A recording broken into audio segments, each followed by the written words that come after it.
Bismillahirrahmanirrahim. Assalamualaikum warahmatullahi wabarakatuh. Di video kali ini admin ingin kembali berbagi informasi penting yang baru saja disampaikan oleh Panselnas buat seluruh peserta CASN di tahun 2021 ini, teman-teman ya.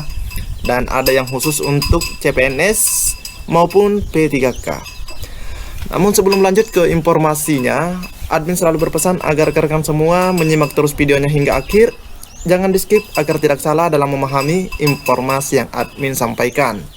Dan buat rekan-rekan yang belum subscribe channel ini atau baru saja menemukan channel ini, silahkan tekan tombol subscribe. Jangan lupa aktifkan lonceng notifikasinya agar rekan-rekan tidak ketinggalan dengan info-info terupdate setiap harinya dari channel ini.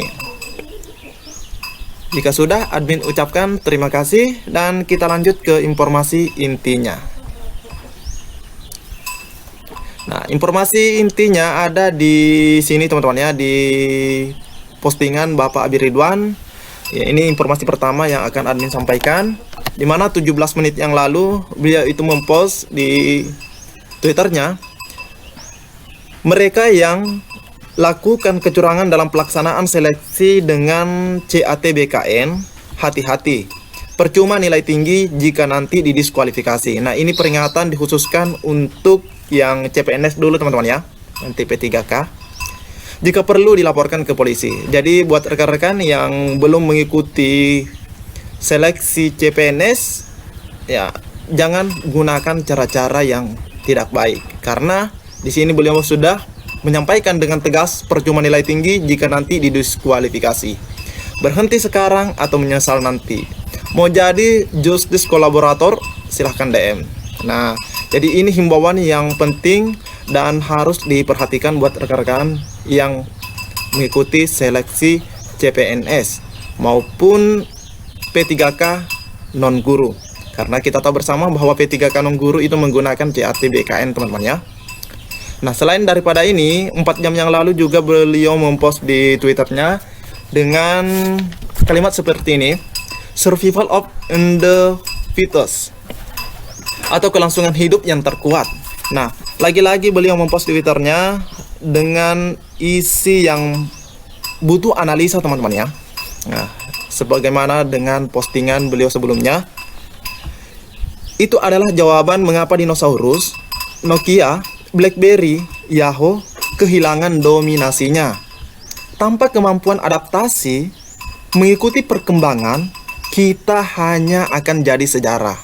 Dalam artian, kita disuruh untuk terus beradaptasi dengan situasi dan kondisi saat ini teman-teman ya, atau mengikuti perkembangan yang terjadi.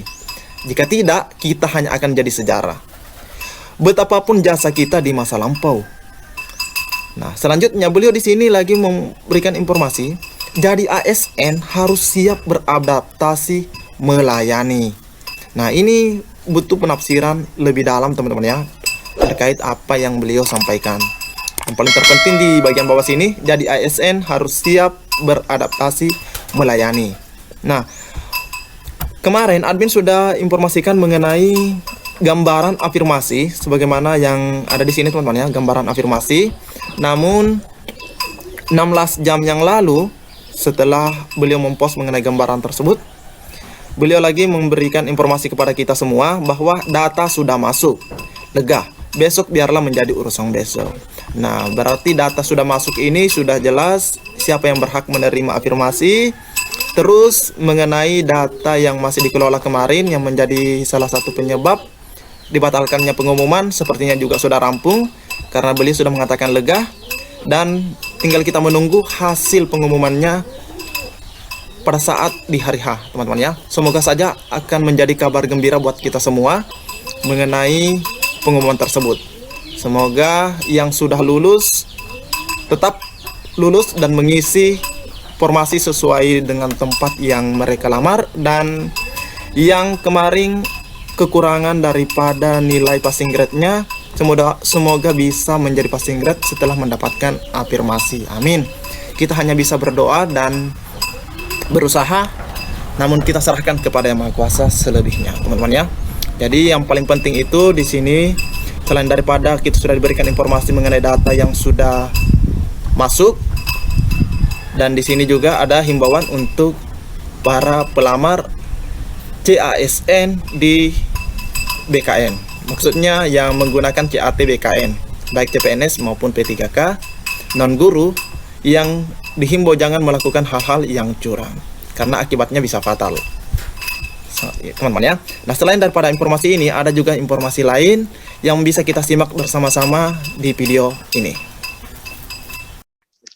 Nah, kita ingin mengajak kita kembali ke Undang-Undang Dasar 45, bahwa pendidikan itu adalah kewajiban negara.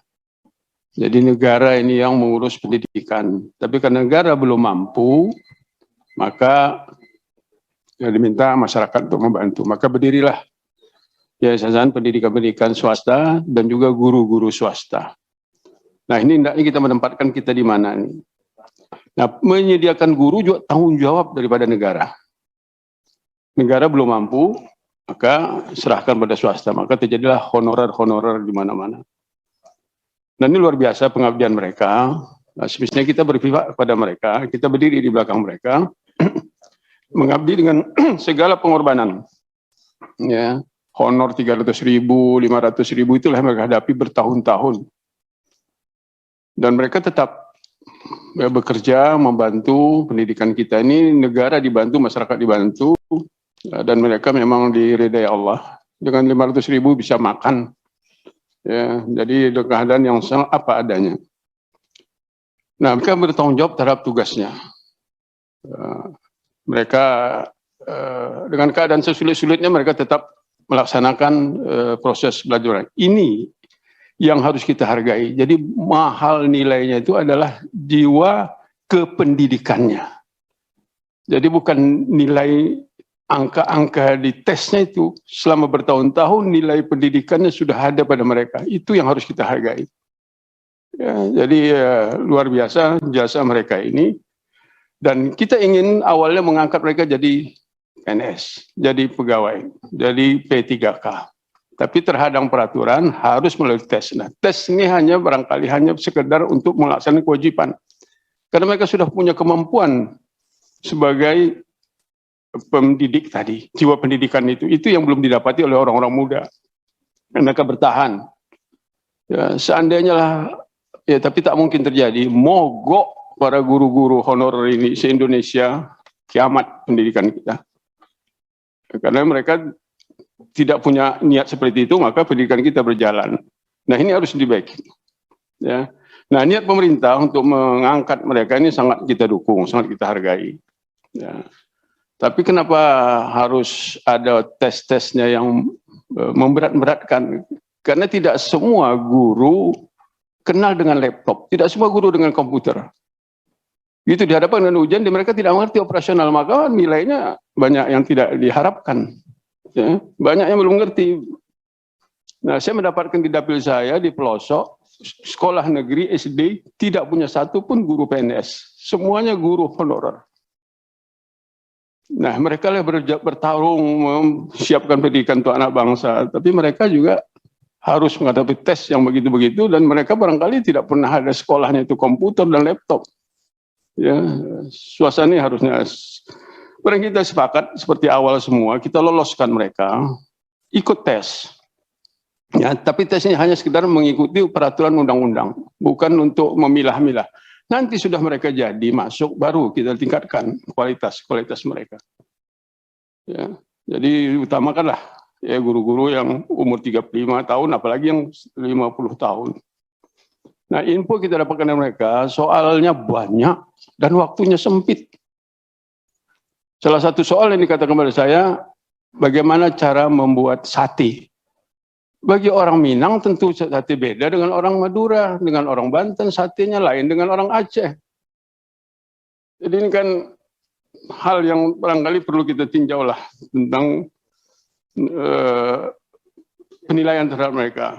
Ya, ya beda-beda. Nah, apalagi kita sudah 12 tahun tidak menerima PNS guru. 12 tahun tidak pernah menerima PNS guru. Jadi kebijakan lah ya, menteri bisa bicara dengan menteri yang lain, kita tetap ada tes karena undang-undang, tapi adalah ya, formasi